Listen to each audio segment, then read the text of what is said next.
السلام علیکم دوستانو، خدای دې وکړي چې راته روغ جوړ او د صحت جامې هم پرته نه وي. دوستانو په دې ویډیو کې تاسو ته ښودل کېږي چې د انویټ پروګرام د ګرمې هوا او د یخې هوا لپاره څنګه عیار کوي. یعنې د ګرم موسم لپاره او د یخ موسم لپاره ډېر خلک غوښتنه کوي چې زموږ انویټ د ګرم موسم او د یخ موسم طریقه راته وښایي. په دې ویډیو کې تاسو ته د ګرم موسم او د یخ موسم یعنې د ګرمې هوا او د یخې هوا لپاره د انویټ د اوبو د تنظیماتو طریقه درته ښایم. نو دوستانو انویټ سټارټوو، برکور ته راپرېږدو او تاسو ته یې طریقه ښایم چې په یخ موسم کې څه رقم کار کوي او په ګرم موسم کې څه رقم ته کار کوي. او د دې وجه چې د علت یې څه ده دوستانو، شمسیان چې کله یخ وي هغه ولټ زیات اچوي، ولټیج زیات وي، زور زیات وږي، امپیر اضافه وي. او کله چې شمسیان ګرم موسم راسي په ګرمۍ کې هم دا ویر ګرمېږي او هم شمسیان ګرمېږي. شمسیان خپل هغه کوم طاقت چې لري هغه کمزوری کوي، یعنې امپیر یې کمزوری کېږي، ولټ یې کمزوری. کوم شمسیان چې یخ کېږي هغه 140 ولټ ورسوي یا 40 ولټ ورسوي. خو کله چې ګرمي موسم ته راورسېږي په ګرمۍ کې د هغو ولټیج 1500 ته راسي. بیا تاسې پروګرام هغه د یخ په موسم کې کړی انویټ مې ډېر زورور یې، ډېر ښه کار کوي.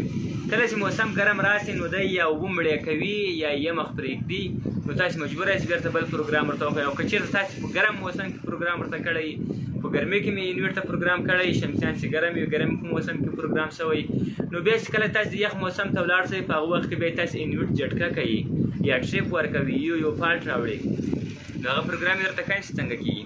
له موږ سره پاتې شئ، ویډیو تر پایه ګورئ، ویډیو سکیپ کوئ مه، چې په ویډیو باندې مو سر خلاص شي او په هر څه باندې پوه شئ. راځو ویډیو ګورو. انویټ ته مې برق راپرېښودل، تاسو ته ښکارېږي انویټ ته مې برق ورکړلو. او دا یو ګراک راته راوړی دی چې اوبه یې کمزوري کړې دي.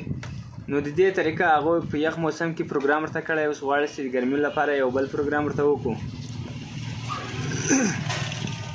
تاسو ته ښکارېږي د موږ د انویټ فریکونسي په مخ باندې نه ځي. دا څه رقم ته پروګرام شوی، دا د نور شمسیانو لپاره پروګرام شوی ده. او دلته پروګرام یې تاسو وګورئ، پی بي ته ورځو، یا اول پی آر جي بټن وګورو، پی آر جي پی صفر باندې ولاړ ده، 4 ور دا لامه کته وګورو، پی بي ته راځو، پی بي چې راله پی بي دې بټن وکې کوو، پی بي 04 ته ځو، پی بي 04 ګورو. او پی بي 04 کې د موږ لیکل شوي دي سل.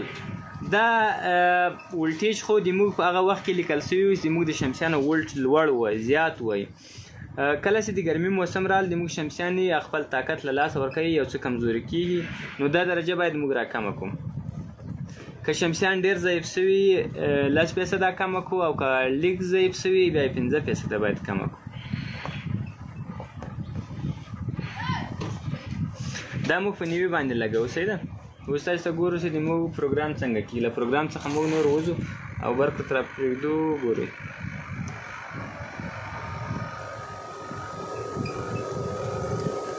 دا ښکارېږي. تاسو ته مې طریقه وښودله، په دې طریقه سر کېږي د یخ موسم لپاره او د ګرمۍ لپاره. دا رقم ته پروګرام پی بي ته ورسئ، پی بي 04 ته ولاړ شئ. که چېرته تاسو په یخ کې پروګرام کړی او ګرمۍ کې اوس بیرته غواړئ، یوازې پی بي 04 ته ورسئ. پی بي 04 کې چې هر څو نمبر ولو، دلته مخکې سل لیکل شوي، موږ نوي کړو، یعنې 10% یا 15% یې کم کړئ دا فریکونسي، نور به انشاءالله مشکل حل شي. او که چېرته تاسو بیا په ګرمۍ کې پروګرام ورته کړی او بیا یې غواړئ چې په یخ کې بیرته پروګرام ورته وکړئ، بیا یې دا نمره یو څه ور لوړه کړئ، ځکه چې په یخ کې شمسیان ولټیج لوړ اچوي.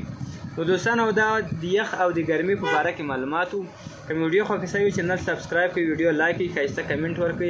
د نورو ویډیو لپاره له موږ سره پاتې شئ، موږ به تاسو لپاره کوشش کوو چې هر وخت نوي ویډیوګانې راوړو. د سرلوړي او اباد افغانستان په هیله، الله مو مل شي.